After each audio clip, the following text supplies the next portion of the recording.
Hello friends, good morning. कैसे हैं आप लोग?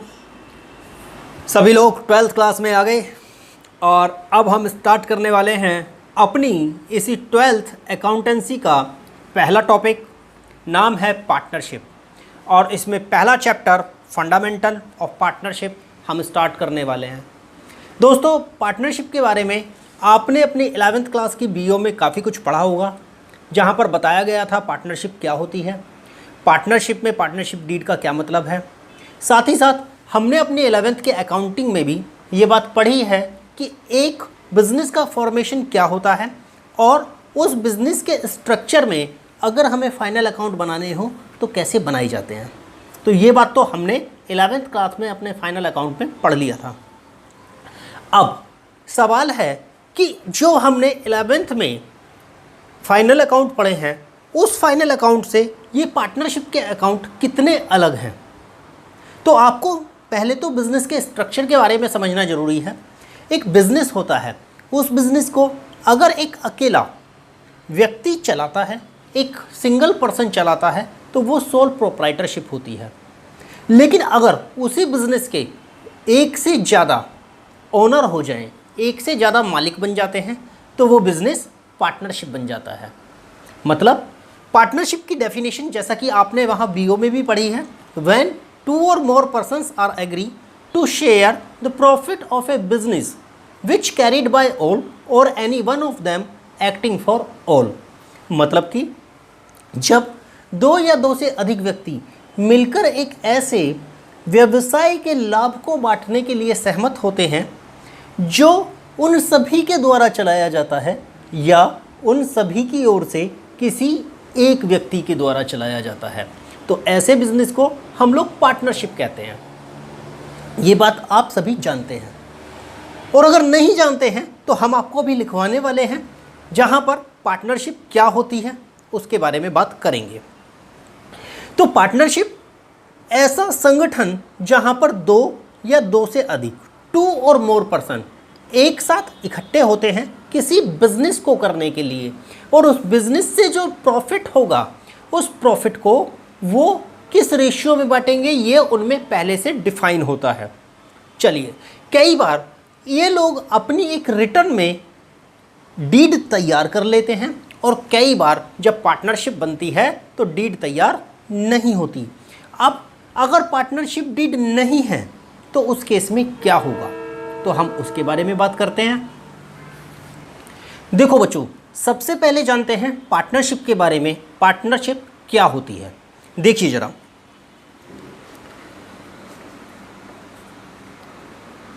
पार्टनरशिप, व्हेन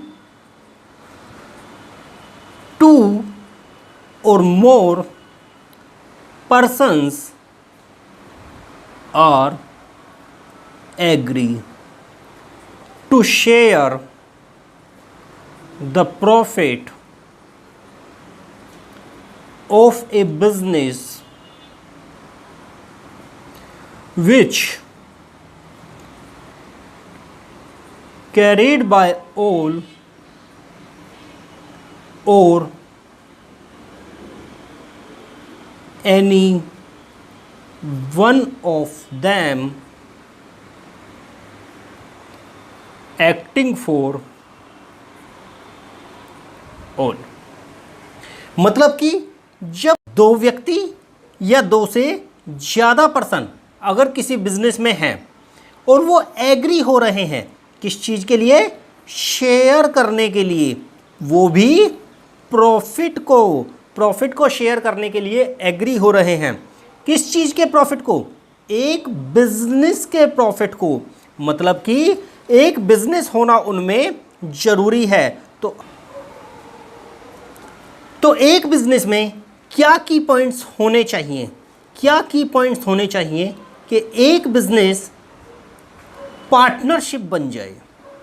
पार्टनरशिप बन जाए, इस बिजनेस में क्या की पॉइंट्स होने चाहिए?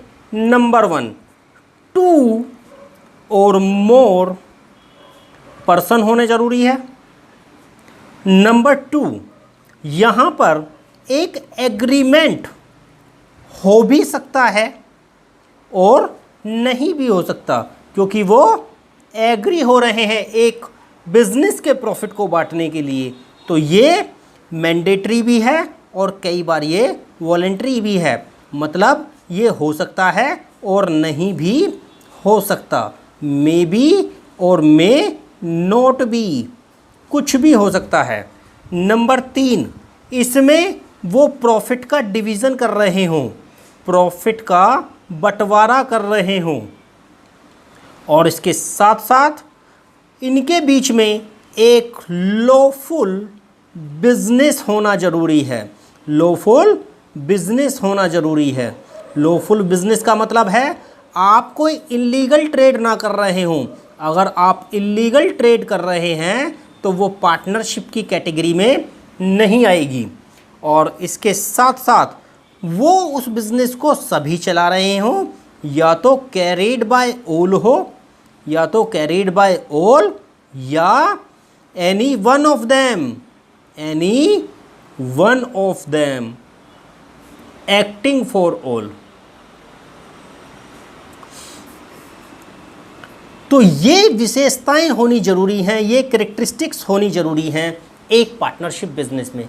अगर ये कैरेक्टरिस्टिक्स एक पार्टनरशिप बिजनेस में पाई जाती हैं तो ये बिजनेस पार्टनरशिप कहा जाएगा। चलिए, तो पार्टनरशिप के लिए क्या जरूरी है? When 2 or more persons are agree to share a profit of a business which carried by all or any one of them acting for all। तो ये अगर है तो ये बिजनेस पार्टनरशिप कहा जाता है। अब एक पर्सन ए है, एक पर्सन बी है। इन दोनों ने कहा चलो जी एक बिजनेस शुरू करते हैं, एक बिजनेस शुरू करते हैं। ये बिजनेस किस चीज़ का है? ये बिजनेस है इलीगल ड्रग्स का। इलीगल ड्रग्स का बिजनेस है। अब क्या ये बिजनेस पार्टनरशिप कहा जाएगा? तो कहा गया नहीं, ये बिजनेस पार्टनरशिप नहीं कहा जाएगा। बेशक इसमें प्रॉफिट की शेयरिंग है, 2 or more पर्सन है, लेकिन ये एक लॉफुल बिजनेस नहीं है। चलिए, उसके बाद में एक है ए, एक है बी। ये दोनों ब्रदर हैं, ये दोनों लोग भाई हैं, ब्रदर हैं, और ये अपनी एक घर के रेंट को, अपने घर के रेंट को डिवाइड कर लेते हैं दोनों लोग, ए और बी। तो क्या ये बिजनेस पार्टनरशिप कहा जाएगा? ये बिजनेस पार्टनरशिप इसलिए नहीं कहा जाएगा क्योंकि इसमें एब्सेंस ऑफ बिजनेस है। बिजनेस तो है ही नहीं। जब बिजनेस नहीं तो ये बिजनेस भी पार्टनरशिप नहीं कहा जाएगा। तो बिजनेस की एलिमेंट है, बिजनेस होना चाहिए, लॉफुल बिजनेस होना चाहिए। साथ ही साथ चलिए एक एग्रीमेंट भी इनके बीच में होना चाहिए। एक एग्रीमेंट इन लोगों के बीच में होना चाहिए। एग्रीमेंट या तो रिटन हो सकता है, या तो रिटन हो सकता है, या फिर ओरल हो सकता है। इन लोगों के बीच में एक एग्रीमेंट है, या तो रिटन या तो ओरल। अगर ये एग्रीमेंट रिटन बन जाता है, अगर ये एग्रीमेंट रिटन हो जाता है तो इस एग्रीमेंट को हम लोग नाम देते हैं पार्टनरशिप डीड। इस एग्रीमेंट का नाम क्या है? पार्टनरशिप डीड नाम है इस एग्रीमेंट का। तो ये पार्टनरशिप डीड के अंदर क्या क्या विशेषताएं होती हैं जरा पता लगाते हैं। Content of partnership deed. Partnership deed के कंटेंट क्या क्या होंगे? देखो जी, सबसे पहले तो इसमें name of firm and its business, इसके बिजनेस के बारे में बात होगी। उसके बाद बात होगी इसके अंदर name of partners, name of partners के बारे में बात होगी, एंड एड्रेसेस, उनके जो एड्रेसेस होंगे। उसके बाद में इसके अंदर आएगा capital of partners, capital of partners, इसी के अंदर आएगा duties and rights of partners, इसी के अंदर आएगा कैपिटल कंट्रीब्यूशन ऑफ पार्टनर्स,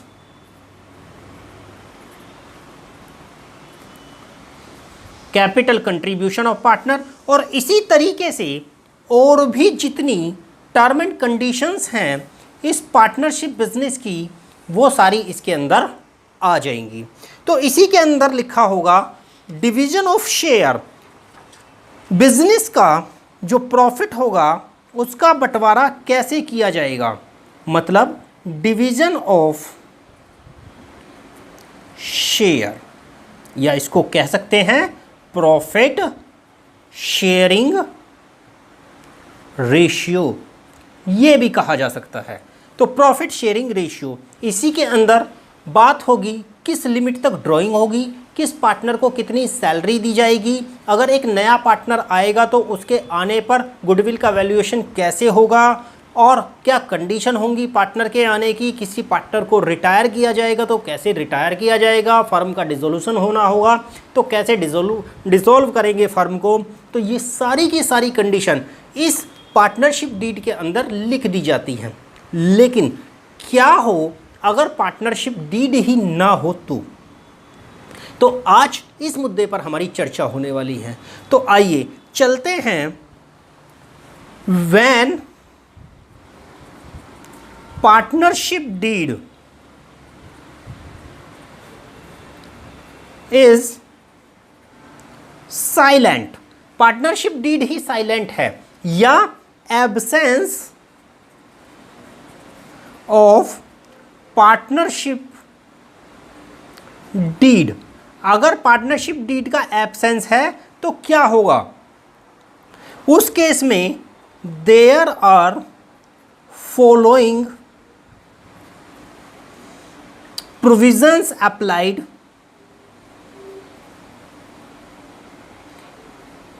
तो इस केस में ये प्रोविजन अप्लाई होंगे।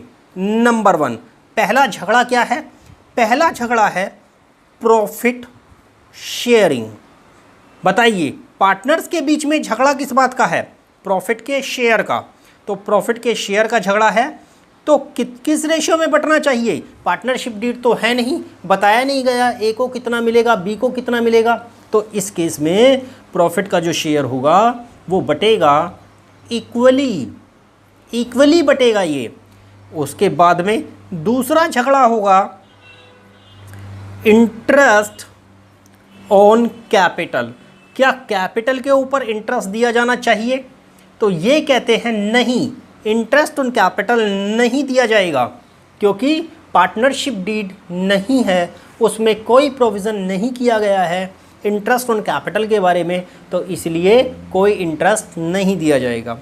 तीसरा झगड़ा इंटरेस्ट ऑन ड्रॉइंग, क्या लिया जाएगा पार्टनर से, पार्टनर जो ड्रॉ करके ले जाते हैं पैसा, उस पैसे के ऊपर क्या इंटरेस्ट ऑन ड्राइंग लगाया जाएगा, तो कहा गया ना, इंटरेस्ट ऑन ड्राइंग भी नहीं लगाया जाएगा। जब इंटरेस्ट ऑन कैपिटल दिया नहीं जा रहा तो इंटरेस्ट ऑन ड्राइंग लिया भी नहीं जाएगा। इसके साथ साथ ये कहते हैं पार्टनरशिप डीड नहीं है तो क्या सैलरी टू पार्टनर्स होगी, किसी पार्टनर्स को काम करने की क्या कोई सैलरी दी जाएगी, तो इन्होंने कहा नहीं, पार्टनर्स को कोई सैलरी नहीं दी जाएगी। क्यों, क्योंकि आपने पार्टनरशिप डीड नहीं बनाई है। इसके अलावा अगर किसी पार्टनर ने लोन दिया फर्म को, पार्टनर्स लोन, तो उसके ऊपर इंटरेस्ट का क्या होगा, इंटरेस्ट का क्या होगा, तो अगर पार्टनरशिप डीड साइलेंट है और बताया नहीं गया किस रेट से लोन दिया गया था फर्म को पार्टनर के द्वारा, तो उस केस में 6% पर एनम का प्रोविज़न है इंटरेस्ट का। ये इंटरेस्ट पे किया जाएगा 6% पर एनम के हिसाब से। तो इस तरीके से हम कह सकते हैं कि अगर पार्टनरशिप डीड नहीं है तो ये प्रोविज़न्स फॉलो होंगे उस केस में। तो आप लोगों को समझ में आ गया होगा पार्टनरशिप क्या है, पार्टनरशिप किस बिजनेस को कहते हैं, और अगर पार्टनरशिप डीड नहीं है तो कौन कौन से प्रोविजंस फॉलो किए जाएंगे और पार्टनरशिप डीड में कौन कौन से कंटेंट होते हैं। तो ये सारी बातें हमने अपने 11th क्लास की बीओ में भी पढ़ी थी। खैर आज फिर से ब्रशअप हो गई हैं और आपके सामने आ गई हैं, लेकिन अब ये अकाउंटिंग में है और इनकी अकाउंटिंग कैसे की जाएगी तो उसके बारे में बात की जा रही है। चलिए ये बात हमने कर ली। तो ये प्रोविजंस आप अच्छे से समझ लीजिए कि अगर एक पार्टनरशिप डीड नहीं है तो क्या क्या प्रोविजंस फॉलो होते हैं। नंबर 1, प्रॉफिट शेयरिंग इक्वल होगा। नंबर 2, इंटरेस्ट ऑन कैपिटल नहीं दिया जाएगा। नंबर 3, इंटरेस्ट ऑन ड्राइंग नहीं लिया जाएगा। नंबर 4, सैलरी टू पार्टनर्स नहीं दी जाएगी। और नंबर 5, अगर किसी पार्टनर ने फर्म को लोन दिया है तो उस लोन पर 6% के रेट से इंटरेस्ट दिया जाएगा पर एनम, प्रति वर्ष। चलिए तो ये हमने 5 कंसेप्ट कर लिए जब पार्टनरशिप डीड साइलेंट है। तो बच्चों आपको बता दें, शुरुआत के क्वेश्चन आपके चैप्टर नंबर 1 जो फंडामेंटल है वहाँ पर इन्हीं कंसेप्ट पर बेस्ड है। एक बार देखें उन क्वेश्चंस को। चलो चलते हैं और देखते हैं उन क्वेश्चंस को कि उन क्वेश्चंस में क्या ऐसा खास दे दिया जो हमें देखना है, हमने पढ़ लिया है। देखो यहाँ पर हम लोग आपके लिए लेकर आए हैं क्या, अकाउंटिंग क्लास 12th की chapter 1 accounting for partnership firm fundamental, और लिखा गया है क्वेश्चन नंबर 1 पढ़िए अपनी किताब का। In the absence of partnership deed what are the rules related to salary of partners. तो बताओ बच्चों, सैलरी ऑफ पार्टनर्स दी जाएगी या नहीं दी जाएगी? तो यहां लिख दो नो, नहीं दी जाएगी। इंटरेस्ट ऑन पार्टनर्स कैपिटल दिया जाएगा या नहीं दिया जाएगा? लिख दो नो, नहीं दिया जाएगा। उसके बाद इंटरेस्ट ऑन पार्टनर्स लोन दिया जाएगा या नहीं दिया जाएगा? लिख दो 6% पर एनम के रेट से पे किया जाएगा। उसके बाद ये कहते हैं division of profit, division of profit कैसे होगा? तो हम कहते हैं इक्वल होगा, इक्वल, क्योंकि इक्वल का प्रोविजन है वहां पर। और इंटरेस्ट ऑन पार्टनर्स ड्राइंग, तो इस पर भी लिख दो नो। ये लीजिए क्वेश्चन नंबर 1 आपका खत्म हो गया। क्या था ये क्वेश्चन? वही तो था जो अभी अभी हमने थ्योरी में पढ़ा है। तो इसका मतलब आपको थ्योरी का पता होना चाहिए, आपको अपने प्रैक्टिकल आने चाहिए, तभी आप अकाउंट में परफेक्ट बनने वाले हैं। चलिए ये बात हमने कर ली। क्वेश्चन नंबर 2 पर चलते हैं। क्या है क्वेश्चन नंबर 2? कहता है following differences have arisen among P, Q and R, state who is correct in each case. Condition number 1 पढ़िए। कहते हैं P used 20,000 rupees belonging to the firm and made a profit of rupees 5,000. Q and R wants to amount to be given to the firm. इस question को पढ़ने से पहले एक छोटा सा कंसेप्ट हम आपके साथ में डिस्कस कर लेते हैं। बच्चों पार्टनरशिप बिजनेस जो है ना, वो एक ऐसा बिजनेस है जो कहता है कलेक्टिवली अफोर्ड करेंगे सारे पार्टनर्स और मिलकर के जो भी प्रॉफिट होगा उस प्रॉफिट का डिवीजन करेंगे एज प्री डिफाइंड रेशियो। जो भी उनमें आपस में डिफाइन हो चुका होगा उस रेशियो में वो उसका बंटवारा कर लेंगे, जो भी एग्रीड रेशियो है उन लोगों का उसमें। अच्छा, अगर किसी पार्टनर ने अपनी पर्सनल प्रॉपर्टी फर्म को दी है तो वो एज ए कैपिटल इंट्रोड्यूस करता है उस फर्म में, ओके। और लेकिन अगर किसी पार्टनर ने फर्म की प्रॉपर्टी, देखिए अब यहाँ ये समझना जरूरी है कि एक फर्म है और फर्म के नाम पर जितनी भी प्रॉपर्टी है वो फर्म की प्रॉपर्टी है, वो किसी इंडिविजुअल पार्टनर की प्रॉपर्टी नहीं है। तो किसी इंडिविजुअल पार्टनर को उन प्रॉपर्टीज को यूज करके कोई बेनिफिट नहीं होना चाहिए, पहली बात तो ये। लेकिन इन केस अगर किसी पार्टनर ने कोई फर्म की प्रॉपर्टी यूज कर ली और यूज करने से उस पार्टनर ने कोई प्रॉफिट कमाया, तो उस प्रॉफिट पर किसकी हिस्सेदारी है? जैसा कि इस कंडीशन नंबर 1 में है, पी ने फर्म के 20,000 रुपये यूज किए और उससे 5,000 रुपये का प्रॉफिट बना लिया। तो बताइए इस 5,000 रुपये पर किसका हक है? फर्म का हक है या उस इंडिविजुअल पी का हक है? मैं आपको बता दूं, चूंकि उसने फर्म की प्रॉपर्टी इस्तेमाल करके ये प्रॉफिट कमाया है, तो इसलिए इस प्रॉफिट पर जो अधिकार है वो फर्म का है और ये फर्म को प्रॉफिट जाएगा और ये सभी पार्टनर्स में उनके प्रॉफिट शेयरिंग रेशियो में बांटा जाएगा। तो इस पहली कंडीशन का जवाब ये है।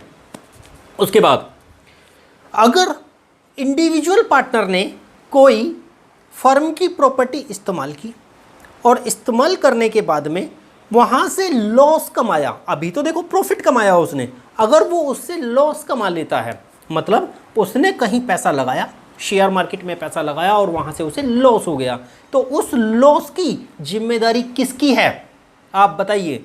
तो उस लॉस की जिम्मेदारी उस इंडिविजुअल पार्टनर की ही है। मतलब उस लॉस को वो अकेला इंडिविजुअल ही बियर करने वाला है, न कि फर्म बियर करने वाली है। तो दोनों रूल्स अच्छे से दिमाग में रख लेना। फर्म की प्रॉपर्टी को इस्तेमाल किया किसी इंडिविजुअल पार्टनर ने और वहाँ से प्रॉफिट कमाता है, तो उस प्रॉफिट में हिस्सेदारी सभी पार्टनर्स की होगी और प्रॉफिट शेयरिंग रेशियो में वो प्रॉफिट बढ़ जाएगा। लेकिन किसी इंडिविजुअल पार्टनर ने फर्म की प्रॉपर्टी का इस्तेमाल करके अपने पर्सनल अकाउंट में कोई लॉस कमाया, तो उस लॉस की जिम्मेदारी उस पार्टनर्स की पर्सनली बाउंड करने की है और वो ही उसे बाउंड करेगा। चलिए, तो अब इस क्वेश्चन को पढ़ते हैं और अब समझने की कोशिश करते हैं कि आखिर कैसे इस क्वेश्चन को हल किया जाना है। Following differences have arisen in the P, Q and R states who is the correct in each case. P uses 20,000 belonging to the firm and made a profit of rupees 5,000. Q and R wants to amount to be given to the firm.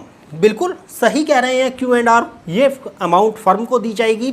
P इसके लिए individual entitle नहीं है कि वो इस amount को पा सके। Q used 5,000 belonging to the firm and suffer a loss of rupees 1,000. Q ने 5,000 फर्म के यूज़ किए और उससे 1,000 रुपीज़ का लॉस कमाया, तो उस लॉस के लिए Q ही जिम्मेदार है, अकेला Q ही उस लॉस को बियर करेगा। सेकंड का आंसर ये है।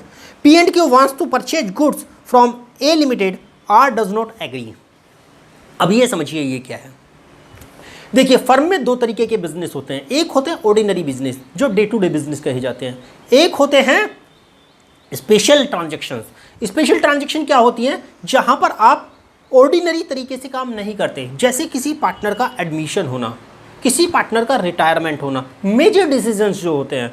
तो पार्टनरशिप फर्म में जितने भी मेजर डिसीजन हैं, चाहे तो बैंक अकाउंट का ओपन होना, चाहे तो किसी पार्टनर का एडमिट होना, चाहे तो गुडविल का वैल्यूएशन होना, चाहे तो एसेट्स का रिवैल्यूएशन होना, तो ये जितने भी पॉइंट्स हैं ये सब मेजर डिसीजन हैं और इन डिसीजंस को कलेक्टिव कंसेंट के साथ ही लिया जा सकता है।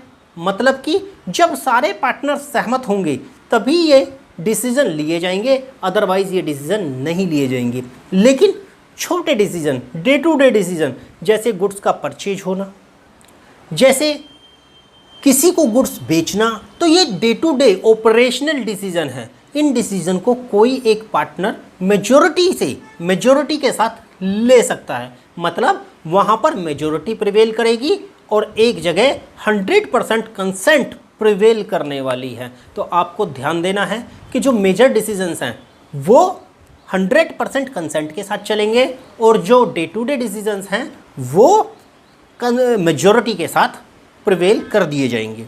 तो P and Q wants to purchase goods from A Limited, R does not agree. R agree नहीं है लेकिन P and Q एग्री हैं, तो मेजॉरिटी बन गई है P और Q की, तो वो गुड्स परचेज किया जा सकता है। उसके अलावा Q and R want to admit C as a partner, P does not agree. अब ये देखिए, एडमिशन का केस है, मतलब एडमिशन किसी पार्टनर का होना है या नहीं होना, ये एक मेजर ट्रांजैक्शन है, ये एक बड़ी ट्रांजैक्शन है। तो इस केस में अब हम क्या करने वाले हैं? इस केस में हमें 100% कंसेंट चाहिए सभी पार्टनर्स की। आप सभी पार्टनर एग्री नहीं है तो सी को एडमिशन नहीं दिया जाएगा। तो ये है आपका क्वेश्चन नंबर 2 जो कंप्लीटली बेस्ड है थ्योरी पर। अब जरा एक क्वेश्चन नंबर 3 और फटाफट कर लेते हैं। ABC are partner in a firm, they do not have a partnership deed. पहले ही बता दिया गया कि पार्टनरशिप डीड नहीं है, do not have. partnership deed. At the end of the first year of the commencement of the firm, they have faced the following problems. Partnership deed नहीं है तो प्रॉब्लम्स होनी ही है, तो उन प्रॉब्लम्स का निपटारा कौन करेगा? हम करेंगे। हम कौन? हम अकाउंटेंट हैं, हम करेंगे इनका निपटारा। कैसे? जानिए कैसे। A wants that interest on capital should be allowed to the partners but B and C do not agree. तो क्या दिया जाएगा? ए चाहता है इंटरेस्ट ऑन कैपिटल दिया जाए, बी और सी नहीं चाहते तो नहीं दिया जाएगा। B wants to the that partner should be allowed to draw salary but A C do not agree. अगर ए सी एग्री नहीं है और बी चाहता है कि पार्टनर्स को सैलरी दी जाए तो नहीं दी जाएगी। तीनों भी चाहते हैं तब भी नहीं दी जाएगी क्योंकि पार्टनरशिप डीड नहीं है। तीसरी बात, C wants that the loan given by the him to the firm should bear interest at the rate 10% per annum but A and B do not agree. A and B agree नहीं है 10% के rate से interest देने के लिए loan पर। तो interest on loan कितना अलाउड है अगर पार्टनरशिप डीड नहीं है? तो 6%, तो इसलिए 6% इंटरेस्ट दिया जाएगा। A and B having contributed larger amount of capital, A और बी ने ज़्यादा पैसा दिया हुआ है कैपिटल के रूप में, डिज़ायर करते हैं कि प्रॉफिट उन्हें उनकी कैपिटल के रेशियो में दिया जाए। सी इस बात को एग्री नहीं कर रहा, तो क्या होगा? होगा ही नहीं, क्योंकि अगर पार्टनरशिप डीड नहीं है तो उन लोगों के बीच में जो प्रॉफिट का शेयर है वो इक्वली डिस्ट्रीब्यूट किया जाएगा। और इस तरीके से ये भी क्वेश्चन हमारा थ्योरी बेस्ड है और ये भी हल हो जाएगा। जो हमने अभी तक आपको कंसेप्ट बताए हैं उन्हीं कंसेप्ट्स के बेसिस पर। तो देखो बच्चों, आपने क्वेश्चन नंबर 1, क्वेश्चन नंबर 2 और क्वेश्चन नंबर 3 तीन क्वेश्चन कर लिए हैं। जब आपको पता है कि थ्योरी में क्या कंसेप्ट लिखे गए हैं, हम उम्मीद कर रहे हैं कि आप थ्योरी को अच्छे से पढ़ लेंगे, उसके बाद ही इस चैप्टर की शुरुआत करने वाले हैं। हमने आपको काफ़ी कुछ बता दिया है, आप अपनी किताब में जाकर के उन सब चीज़ों को देखिए और हमारे बाकी क्लासेस को देखने के लिए हमारे चैनल को ज़रूर सब्सक्राइब कर लीजिए, क्योंकि यहाँ पर बहुत कुछ है जो आपको मिलने वाला है। आपकी 12th की कंप्लीट अकाउंटेंसी आपको यहीं मिल जाएगी और आप बैठ कर के घर बैठे ही अपनी क्लासेस का लुत्फ़ उठा सकते हैं। तो उम्मीद करते हैं आपको हमारा आज का ये सेशन पसंद आया होगा। Thank you very much.